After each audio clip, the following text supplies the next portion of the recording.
The Thursday air had that pre-weekend hum. As Ryan caught his reflection in the restaurant window jaw set, shirt crisp, 5 minutes late. He felt the old reflex rise to his lips, a carpet of apologies to roll out and beg forgiveness on. He swallowed it and stepped inside. Maya waved from a corner table, city lights glittering behind her like a photograph framed on purpose. She stood to hug him.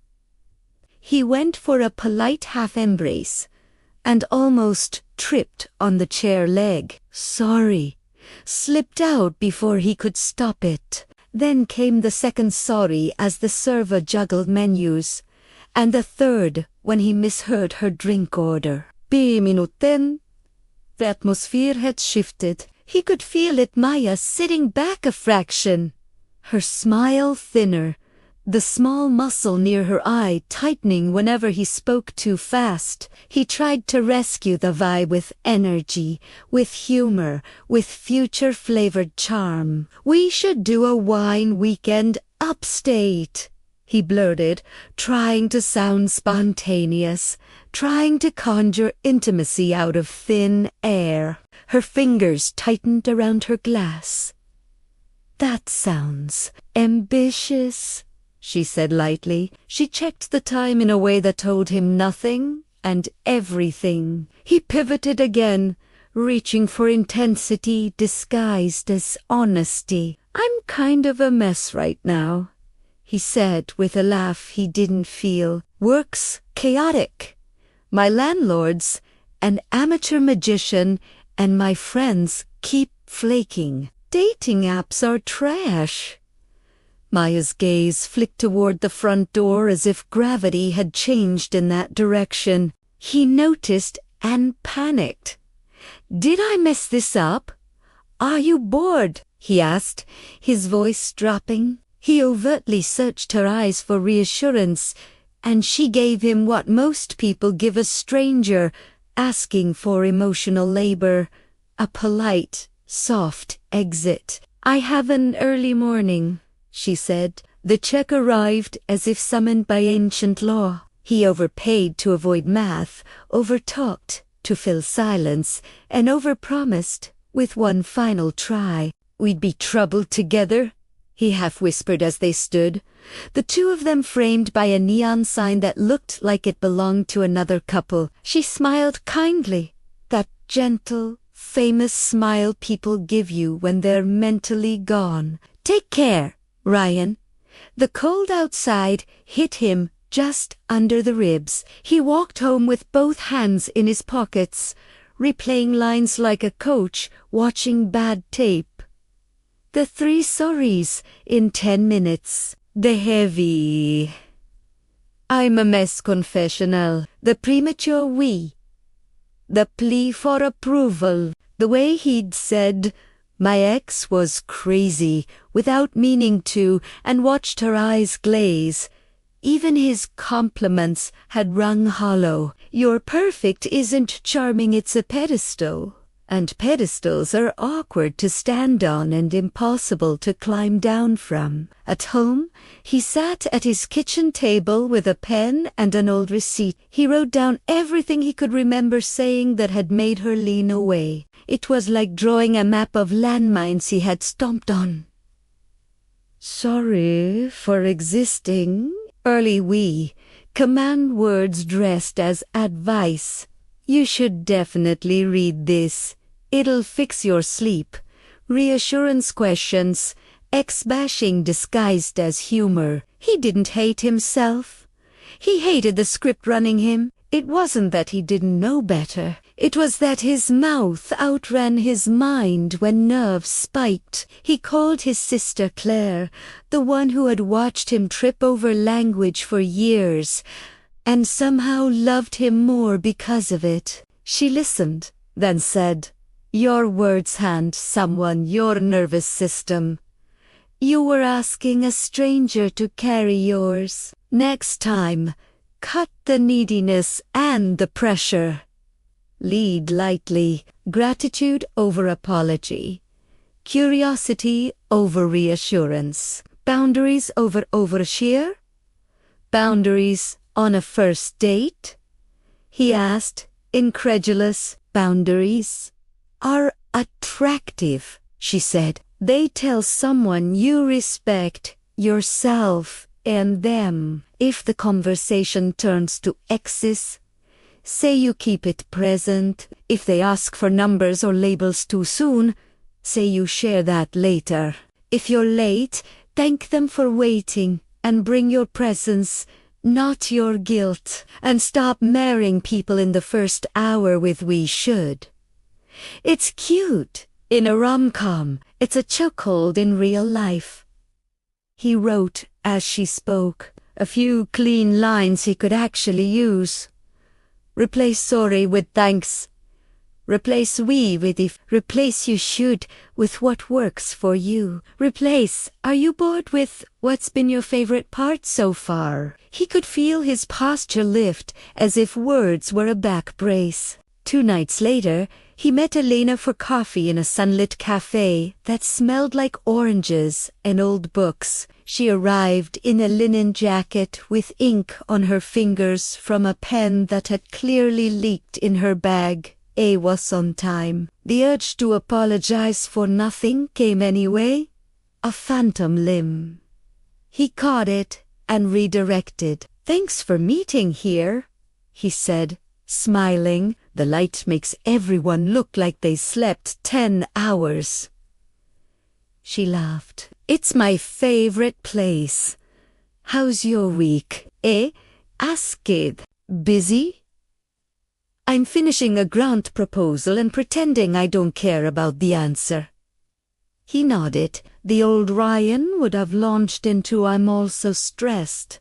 Everything sucks," using negativity as a fake bridge. He held his frame instead. I know that mode, he said. When I have a big deliverable, I anchor my mornings. Walk, espresso, 5 pages, it's boring and it works. He didn't need her to fix him. He didn't need to fix her. He brought a steadiness that made the table feel grounded. They talked about terrible first jobs and ideal travel distances and the odd satisfaction of a well-organized kitchen drawer. He offered the simplest of leadership without pressure. If we do round 2, he said lightly, I know a taco place with criminally good sauces. He watched carefully for her response. The microchis? Or microno? That would tell him if his timing was off. Elena tilted her head. Grin, crooked. Criminally good. I'll let you be the judge, he said, then let the sentence rest. No hooks attached. The vibe dipped briefly when her phone buzzed and she glanced down. He felt that familiar wave rise, the desire to fish for affirmation. He breathed and kept his curiosity intact. By the way, he said, what's been your favorite part of this week so far? She looked back up and told him about a class she taught where a quiet student spoke for the first time. He felt the space warm again, not because he demanded it, but because he asked for something specific and human. Nierte, and she posed a question that would have spiked him before. Do you talk to your ex? He held the boundary kindly. I keep ex stories for later, he said, tone calm. I've found dates are better when we stay in the present. I'm happy to talk history down the road. She nodded once, as if he'd passed an invisible test. When the check came, he reached for it without theater. I'm keeping this to 1 coffee, he said with a small smile. I like leaving room for the next conversation. He didn't promise a future. He invited one. If you're up for it, I'll text you about the taco place. Do, she said. I'm curious about those sosas. He walked out into the cool evening lighter than he'd been in months, not because he had won anything, but because he had not lost himself. Language had been the steering wheel instead of the horn. He replayed one small moment as he headed home. When Elena had said, "I'm still friendly with my ex," in passing, and he had verified instead of judged. "What does friendly look like for you, too?" he had asked, and she'd said, "Birthday texts, the occasional book recommendation." He'd replied, "I like clean chapters. Let's see if our stylists match," and moved on. The entire exchange had taken less than 30 seconds. It had conveyed more about his character than any monologue he could have delivered. That night, he wrote 6 lines on an index card and slid it into his wallet.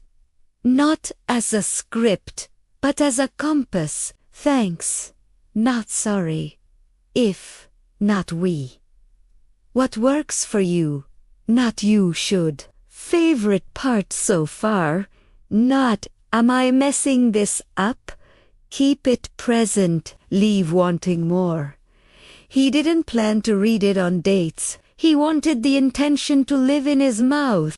The next week, he met Sienna at a quiet bistro where the plants looked healthier than most people's houseplants. She arrived with a stack of poetry books and a hair tie on her wrist, the universal sign of someone who thinks with her hands. He offered a lane without pushing it. I grabbed us a small table inside theirs, a draft out on the patio. If you'd rather be under the sky, we can move. This is perfect, she said, easing into the chair like she trusted it.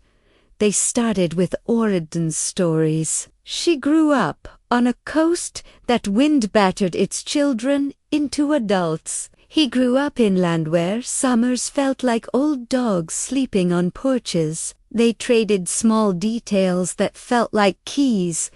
Her grandmother collected thimbles. His father whistled in the kitchen when he was worried. He noticed she spoke slowly, letting silence finish her sentences. The old hymn would have rushed to fill those pauses. With commentary, he let the quiet be part of the conversation and watched her relax. Midway through, the bistro's lighting shifted. Someone adjusted a dimmer, and the room felt like dusk. Sienna glanced at the couple near the window. Mid-argument, words clipped and sharp. She rolled her eyes. People love drama. He felt the ghost of his worst habit reach for an easy villain. "My ex was," he began, then stopped. He pivoted gently. "We wanted different things," he said instead. "I learned to speak up sooner."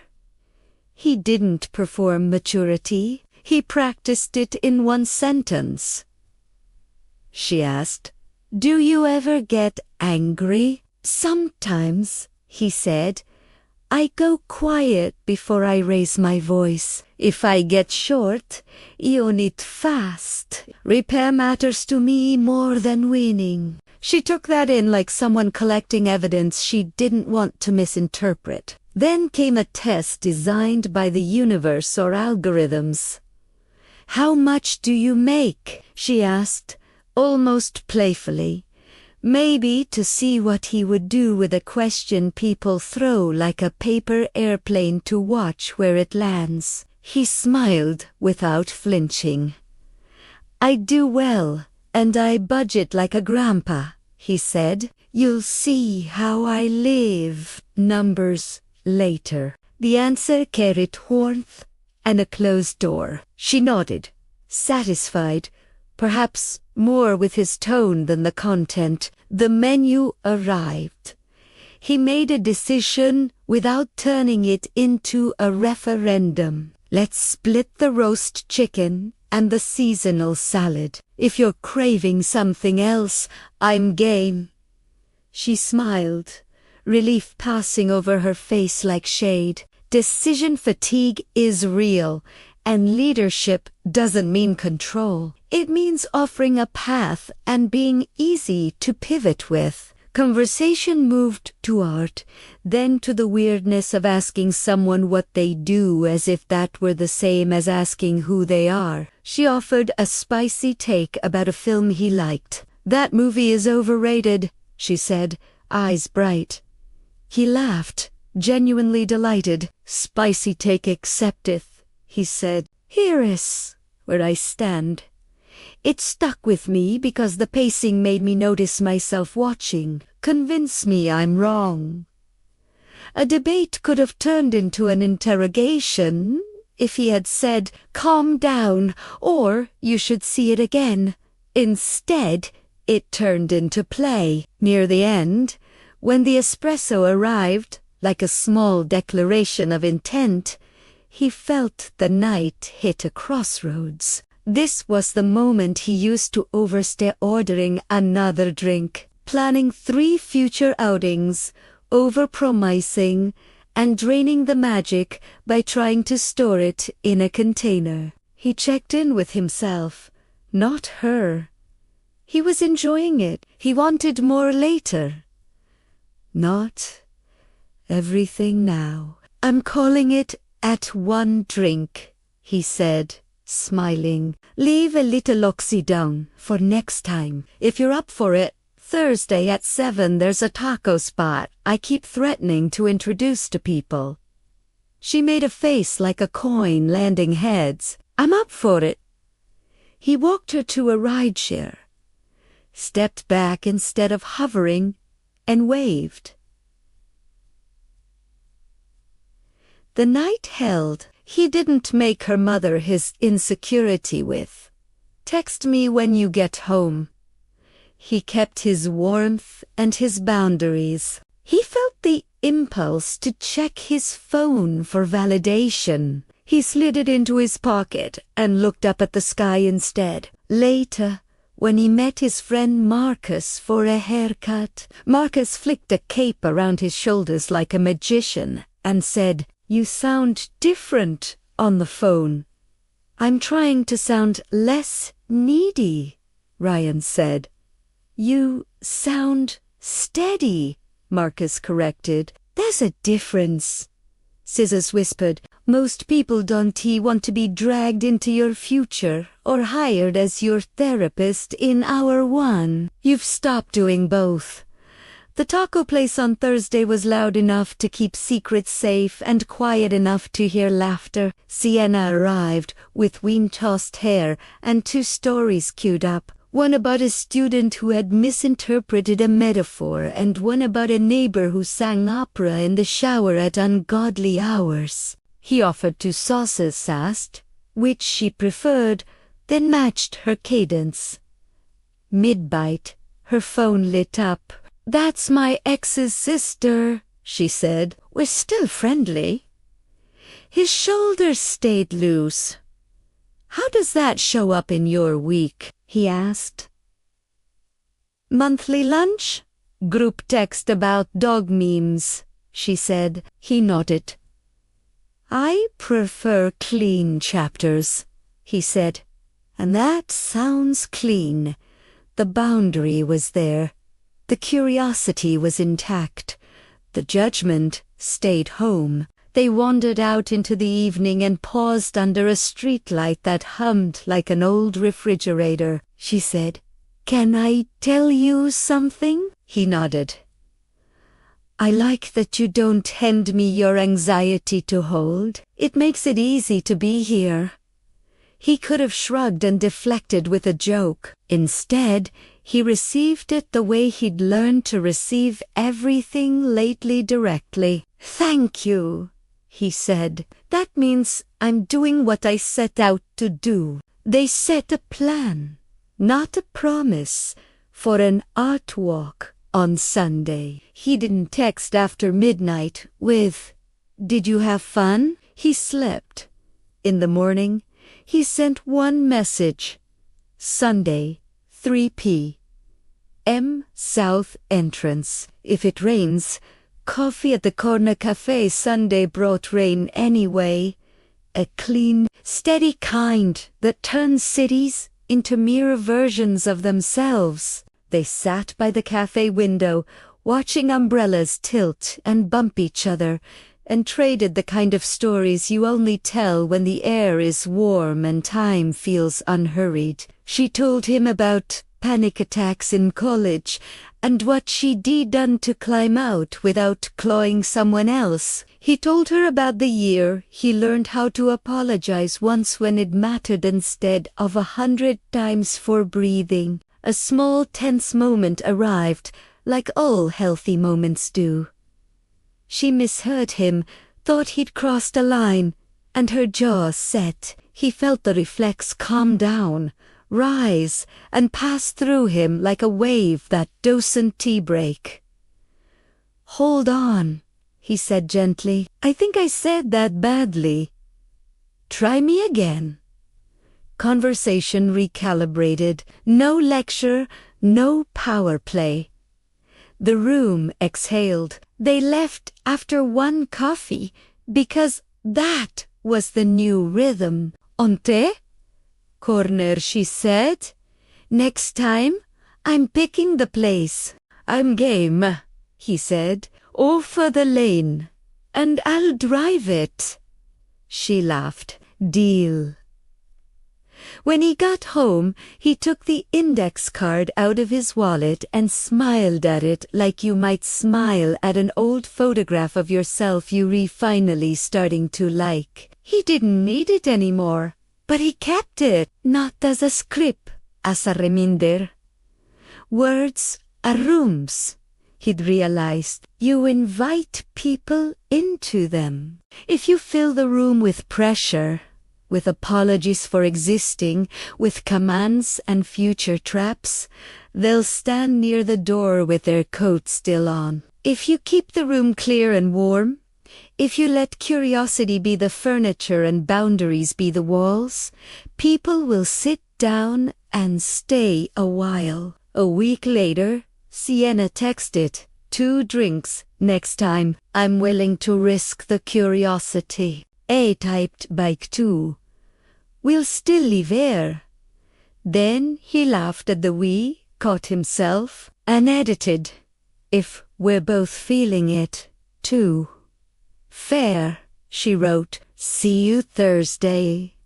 As he set the phone down, he felt that quiet pride you get when the change you made is so small you almost miss it, and the effect is so big you can't. He wasn't trying to be impressive anymore. He was trying to be easy to be around without being easy to sway. He wasn't trying to ace a test people pretend not to be grading. He was building a language he wanted to live in. On Thursday, the door to the bar swung open, and Sienna stepped in with rain in her hair and mischief in her eyes. Ryan stood calm and present, ready to offer a lane and see if they both wanted to walk it. He didn't need to say much.